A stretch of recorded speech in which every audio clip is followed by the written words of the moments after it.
নমস্কার, আমি পঙ্কজ বিশ্বাস এবং আপনারা দেখছেন পলিটিক্যাল ডেইলি। প্রচণ্ড চাপে রয়েছেন রাজ্যের মুখ্যমন্ত্রী মমতা বন্দ্যোপাধ্যায় এবং চাপ কাটানোর জন্য তিনি বেশ কয়েকটা টোটকা, পুরনো টোটকা আবার অ্যাপ্লাই করেছেন। কি? লক্ষ্মীর ভাণ্ডারের টাকা বাড়িয়েছেন, যুবশ্রী ভাতার নামে একটা নতুন প্রকল্প শুরু করেছেন। কবে থেকে টাকা মিলবে সেটাও মোটামুটি জানা গেছে। ভোট শেষ হয়ে যাবে তারপর, কিংবা ভোটের মাত্র একটা কিস্তি যারা অ্যাপ্লাই করবেন তারা হয়তো পাবেন, বা প্রকল্প শুরু হয়ে যাবে, কেউ টাকা পাবেন না, যা খুশি হতে পারে। কারণ যুবশ্রী প্রকল্পে এর আগে মানুষ টাকা পায়নি, এমনটাই অভিযোগ রয়েছে।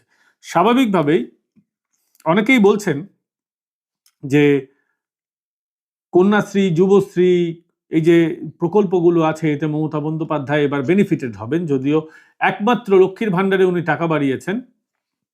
ফলে এই যে টাকা বাড়ানোর গল্পে বা ভাতা দিয়ে ভোট কেনা যাবে কি না, মমতা বন্দ্যোপাধ্যায় কি ভাতা বাড়িয়ে জিততে পারবেন? আমরা একটা সার্ভে করেছি, সেই সার্ভের চমকপ্রদ ফল এসেছে। আমরা ভাবতেও পারিনি ফল এত এরকম বেরোবে, মানে ফল এত ভালো হতে পারে। কার পক্ষে ভালো সেটা বলবো, সেটা বলতে গেলে অবশ্যই আপনাকে এই ভিডিওটা নিয়মিত দেখতে হবে, পুরোটা দেখতে হবে, নাহলে আপনারা বুঝতে পারবেন না। এবং যারা যারা বক্তব্য রেখেছেন, দারুণ তাদের বক্তব্য। আমরা বহু মানুষের বক্তব্য নেওয়া শুরু করেছি। এই টানা মাস ধরে পশ্চিমবঙ্গের বিভিন্ন প্রান্তে আমরা সার্ভে চালাচ্ছি পলিটিক্যাল ডেইলির তরফ থেকে, কারণ আমরা বুঝতে চাইছি এই নির্বাচনে কারা জিতবে। স্যাম্পল সার্ভে চলছে বিভিন্ন জেলায়, প্রত্যেক দিন 100, 150, 200। আমাদের সীমিত সামর্থ্য, আমাদের একটা ছোট্ট অফিস, আমরা 10-12 জন কাজ করি সর্বসাকুল্যে। আমাদের সেট আপ রয়েছে, এর মধ্যে আমাদের ক্যামেরা পার্সন আছেন, আমাদের রিপোর্টার আছেন, আমাদের আরো অনেক শুভানুধ্যায়ী আছেন, যারা থাম্বনেল বানান তারা আছেন, ভিডিও এডিট করেন, পরামর্শদাতা আছেন বেশ কয়েকজন। সব মিলিয়ে আমাদের 10-12 জনের সংসার। মানুষের কি মতামত, কি বোঝা যাচ্ছে মাঠে ময়দানে নেমে, হাওয়াটা ঠিক কিরকম বোঝার জন্য যে আমরা সার্ভে করেছি। আজকে শুধুমাত্র কয়েকজনের বক্তব্য শোনাবো আপনাদের, তাতেই আপনাদের কাছে পরিষ্কার হয়ে যাবে যে ঠিক পরিস্থিতিটা কি। তবে এখনই আমরা পুরো সার্ভেটা সামনে আনবো না, সার্ভের একটা পার্ট আপনাদেরকে দেখাচ্ছি, মানুষের বক্তব্য দেখাচ্ছি। আমরা বিভিন্ন ধরনের প্রশ্ন করছি, তার বিভিন্ন ধরনের উত্তর আসছে, তাতে বোঝা যাচ্ছে যে পরিবর্তন কি আসন্ন, পরিবর্তন কি হতে চলেছে, সরকার কি বদল হবে, মানুষ কি সত্যিই বাঁচতে চাইছে তাই বিজেপিকে খুঁজছে নাকি অন্য কাউকে খুঁজছে। সরাসরি আমাদের প্রতিনিধি এসোনা কুণ্ডু তার প্রতিবেদন তিনি তুলে নিয়ে এসেছেন, তিনি স্যাম্পলিং শুরু করেছেন, মানুষ কি বলছে আপনাদের জন্য তিনি তুলে ধরেছেন। সরাসরি দেখুন বাংলার জনগণ কি বলছে। ইমিডিয়েট চেঞ্জের দরকার, নতুবা জাহান্নামে চলে যাবে এই রাজ্যটা। কি কারণে চেঞ্জ? আপনারা সবাই বুঝছেন, সবকিছু বুঝছেন, শিক্ষা থেকে আরম্ভ করে সবকিছুতেই দুর্নীতিতে ভরে গেছে রাজ্যটা। বলার কিছুই নেই। বিজেপিকে চাই। প্রথম তো হিন্দুত্ব রক্ষার ব্যাপার আছে, যে তোষণের রাজনীতি চলছে ওটা চলতে দেওয়া যাবে না।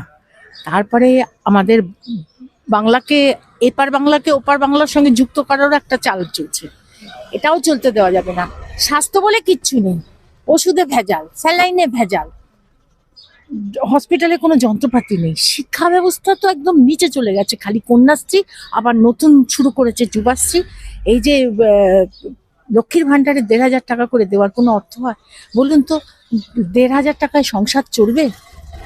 তাহলে এইভাবে চালালে তো রাজ্য শেষ হয়ে যাবে, ধারে ধারে তো শেষ। আমরা তো খবর রাখি, সবাই খবর রাখে না, কিন্তু আমরা তো খবর রাখি।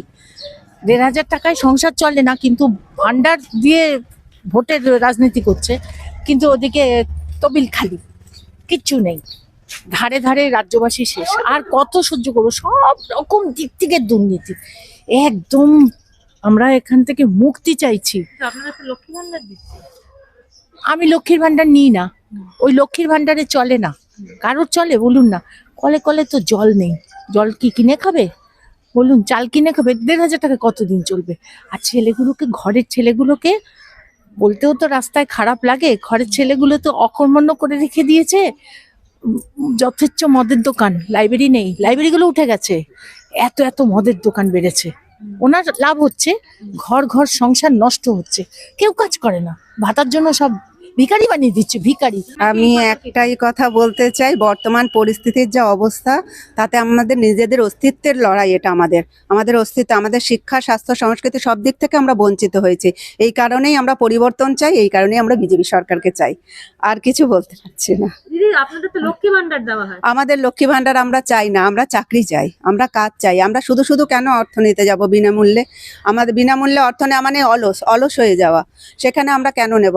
আমরা চাই কিছু করতে, কিছু কাজের মাধ্যমে আমরা নিজেদেরকে প্রুভ করতে চাই। তাহলে আপনারা 2026-এ কি চাইছেন? চাইছি পরিবর্তন হোক, পরিবর্তনের সরকারকে কি মাধ্যমেই আপনারা আমরা বিজেপিকে আনতে চাই, বিজেপি সরকারই চাই। তৃণমূল সরকারকে কি আপনারা চাইছেন? একদমই না, আমরা চাইছি পরিবর্তন মানেই আমরা বিজেপি সরকারকেই চাই। একদম পরিবর্তন চাই, একদম পরিবর্তন চাই। আমাদের পশ্চিমবাংলা যা হচ্ছে এটা সবার চোখে আছে, কারোর চোখে লুকানো নেই। যা দিনরাত্রি অনেক কিছু হচ্ছে, অনেক কিছু বলতে যেমন ভোটের নিয়ে দেখে নিন। ভোটের যে এখন আমাদের ইলেকশন কমিশনার এখন যে নির্বাচন যে চলছে, উনি আগে প্রোটেস্ট করছেন এইটা না ওইটা।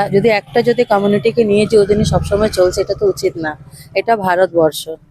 এইবারে যদি মোদী সরকার যদি না আসে, মানে কি বলে এটাকে, এখন পাস করেন, মানে এবার যদি মোদিজি যদি না যেতে, তাহলে বাংলা পুরোই শেষ। আর বাংলাদেশ হতে আর সময় নেই। এইটাই লাস্ট সময়। মানুষ যদি চাইলে ভালো করে মাথাটা বুদ্ধি খাটিয়ে বেছে নিন নিজেকে কি চাইছে। উনি যদি ভালো করে বেছে, যদি স্ট্রং ভাবে উনি যে ভোটটা যদি দেবেন, তাহলে আমাদের আগামীকাল সময় আমরা আশা করি ভালোই পাবো। আপনাদের তো শাসক দল থেকে লক্ষ্মী ভান্ডার দেওয়া হয়। হ্যাঁ, লক্ষ্মী ভান্ডার দিয়ে কি হবে? এখানে মানুষের চাকরি নেই, টিচাররা এখানে প্রোটেস্ট করছে, সব কারখানাগুলো বন্ধ হয়ে গেছে। ওই 1000 টাকা বা 1500 টাকা দিয়ে কি হবে মানুষের? ওইটা দিয়ে তো ঘর সংসার আর চলে না। চাকরি চাই মানুষের, অনেক ইন্ডাস্ট্রিয়াল চাই যেখানে মানুষ কাজ করবে। ওইগুলো হলেই তো মানুষ একটু কাজকর্ম করতে পারবে, ঘর সংসার চালাতে পারবে। ওইটুকুতে তো সংসার আর হয়। 2026-এ আপনারা কি চাইছেন? আমরা পরিবর্তন চাই। আপনারা কি চান? পরিবর্তন চান না এই শাসককেই চান? অবশ্যই প্রত্যেকটা মানুষ পরিবর্তন চাইছে, প্রত্যেকটা ইচ অ্যান্ড এভরি বডির পরিবর্তন চাইছে। সে যে কমিউনিটিতে বিলং করুক, সে হিন্দু হোক আর মুসলমান হোক। বিশেষ করে তো হিন্দুরা তো চাইবেই যে সরকার, এই দুর্নীতিগ্রস্ত সরকার, চুরি ডাকাতি সমস্ত কিছু এইগুলো করে বেরিয়েছে। আজকে 14 বছর ধরে পশ্চিমবাংলাটাকে একদম রসতলত পাঠিয়ে দিয়েছে। তা আমরা চাইবো না এই পরিবর্তন হোক। আমাদের ছেলে মেয়েরা যাতে ভালো এখানে সুস্থভাবে কাজকর্ম করে, চাকরি বাকরি করে, পড়াশোনা করে, সুস্থভাবে মেয়েরা রাস্তায় বেরোতে পারে, সেই সেফটি অ্যান্ড সিকিউরিটি, এগুলো আমরা তো অবশ্যই চাইবো। তার জন্য তো এই সরকারকে অবশ্যই যে মানে উৎখাত করতেই হবে, না করলে উপায় নেই। আর যে এই সরকার না উৎখাত করতে পারি, তাহলে আমাদের পশ্চিমবাংলার মানুষের, প্রত্যেকটা মানুষের, আমি কোনো কমিউনিটির কথা বলছি না, সবাইকে, সে হিন্দু হোক আর মুসলমান হোক, মুসলমানদেরও তো দেখছেন তো কী অবস্থা করে রেখে দিয়েছে। যে চিফ মিনিস্টার যদি বলতে পারে যে আমি 30% কমিউনিটির জন্য, মানে মুসলিমদের কথা বলছে, তাদেরকে তাদের এই হুলিগানিজমটাকে আমি আটকাতে পারছি না, তাহলে কিসের জন্য সে চিফ মিনিস্টার হয়েছে? কিসের অ্যাডমিনিস্ট্রেশন তার? তিনি ব্যর্থ, নিজেই মুখে স্বীকার করছেন তিনি ব্যর্থ। একটা 30% যদি কোনো এর এগেনস্টে 70% যারা আছে তারা যদি এরকম করে, তাহলে কি করবে? আর এইভাবে কি ল অ্যান্ড অর্ডার করা যায়? একটা কমিউনিটিকে এরকমভাবে দিনের পর দিন অ্যাপিস করে যাচ্ছে করতে করতে এমন জায়গায় চলে এসে চিফ মিনিস্টার নিজেই বলছে তারা ইয়ে করলে আমরা কিছু করতে পারছি না। তাহলে উনি সরে যাক। উনি যদি নিজে না সরাতে পারে, তাহলে পাবলিক সরিয়ে দেবে, চিন্তা করবে না। 26-এ পাবলিক সরাবে।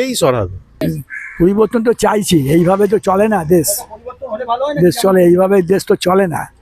যেভাবে দেশে দিন রাত মার ডাঙ্গা, এই অশান্তি, আর এইভাবে চাই না। নতুন একটা মন্ত্রী এলে, নতুন একটা এলে দেখা যেত কি হয়। চাই তো পরিবর্তন, চাই তো আমরা। কেন চান একটু যদি বলেন? ওই তো বললাম যে চাইছি যে কোনো জিনিস একই জিনিস একইভাবে থাকলে মানুষ হয়ে যায়। তাই জন্যে পরিবর্তন চাইছি। 100 বার চাই। এগুলো যা হচ্ছে, এগুলো ভালো হচ্ছে না তো। এগুলো নতুন আর একটু কিছু হোক, ভালো হোক, এর থেকে আর একটু ভালো আমরা চাই। কেন চাইছেন? আমাদের তো হচ্ছে না, রোজগার হচ্ছে না, কারবার নেই, নেই, এর জন্যই চাইছি আমরা। এই কারণেই হোক। রাজ্যে শিক্ষা বা স্বাস্থ্য সম্পর্কে কি বলবেন? সব কিছুই ভালো হোক চাইছি। হচ্ছে না তো, ভালো হচ্ছে না, পড়াশোনা ভালো হচ্ছে না, কিচ্ছু ভালো হচ্ছে না। এর জন্য আরো ভালো হোক। হ্যাঁ, এই কারণেই চাইছি ভালো হোক। দেখুন, কয়েনের এপিট আর ওপিট, কাকে বিশ্বাস করবো? কেন্দ্রে বিজেপি সরকার, রাজ্যে তৃণমূল সরকার। কয়েনের এপিট আর ওপিট, এর থেকে বেশি কিছু বলার নেই আমার। পরিবর্তন বলতে যে আমার রাজ্য এবং কেন্দ্রীয় সরকার কিছু জনবিরোধী নীতি নিচ্ছে, সাধারণ মানুষের বিপক্ষে কিছু নীতি নিচ্ছে। আমরা সাধারণ লোক চাই সেই সাধারণ জনবিরোধী নীতিগুলোর বিরুদ্ধে যাক, এবং বামপন্থীদের হাতটা শক্ত হলে সাধারণ মানুষের কিছুটা সুরাহা বলে আমি মনে করি। আর কিছু আপনারা কি এই সরকারের পরিবর্তন চাইছেন? অবশ্যই কেন্দ্র এবং রাজ্য দুই ক্ষেত্রেই কেন্দ্রীয় সরকারকে অনেকটা বুঝতে হবে সাধারণ মানুষের প্রবলেম কোথায় হচ্ছে। আজকে গোটা দেশ জুড়ে শ্রম কোডের বিরুদ্ধে একটা আন্দোলন চলছে। শ্রম কোডের খারাপ দিকগুলো কিন্তু জনগণের সামনে আনা হচ্ছে না, ভালো দিকগুলো আনা হচ্ছে। ভালো দিক প্রায় অনেকটাই নেই, কিন্তু খারাপ দিকগুলো আনা হচ্ছে না, জনগণ বুঝতে চাইছে না।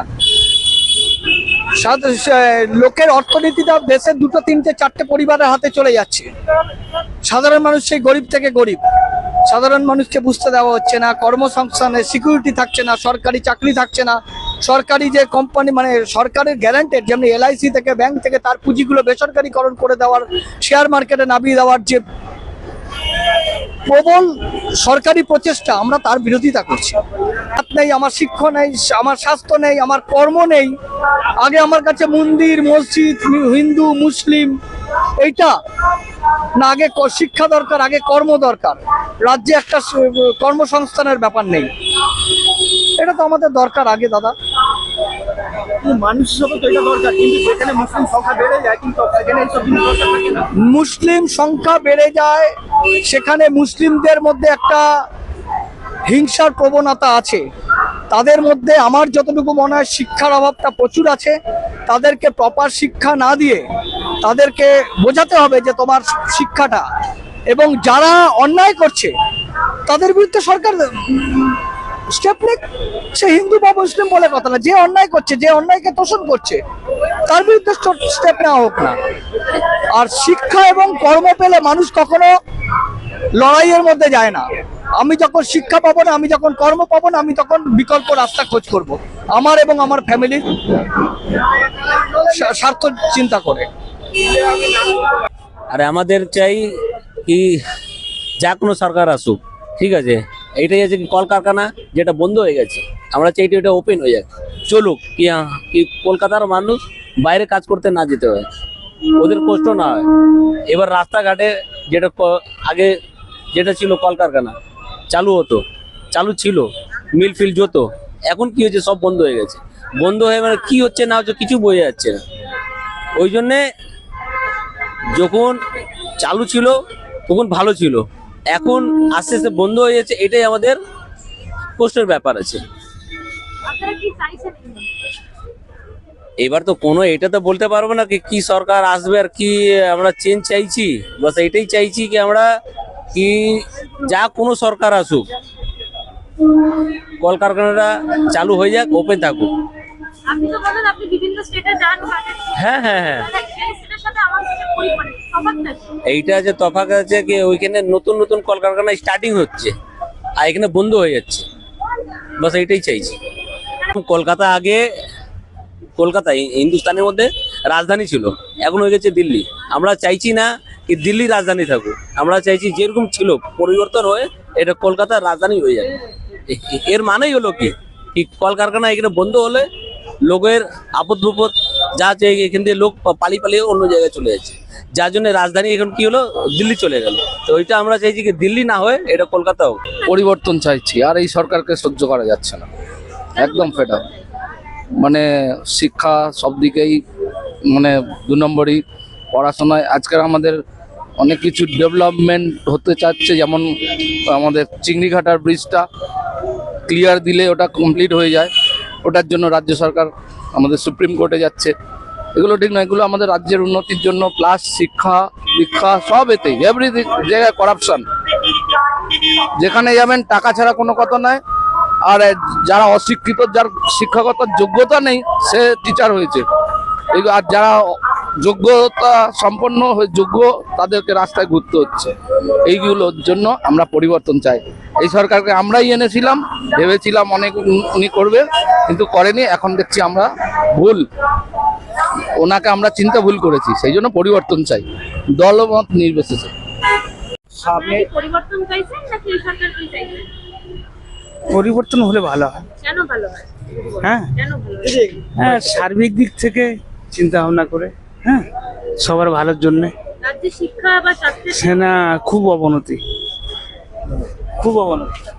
বন্ধুরা, এই ভিডিও আপনাদের কেমন লাগলো অবশ্যই কমেন্ট করে জানাবেন। ভিডিও ভালো লাগলে লাইক করবেন, বন্ধুদের সঙ্গে শেয়ার করবেন, অন্যদেরও দেখার সুযোগ করে দেবেন।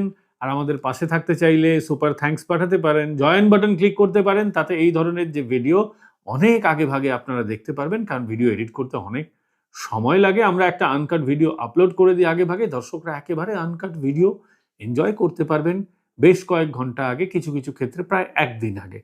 ভালো থাকবেন, সুস্থ থাকবেন। আগামীকাল আবার দেখা হবে এবং কথা হবে অন্য কোনো বিষয়ের উপরে। ভালো থাকবেন।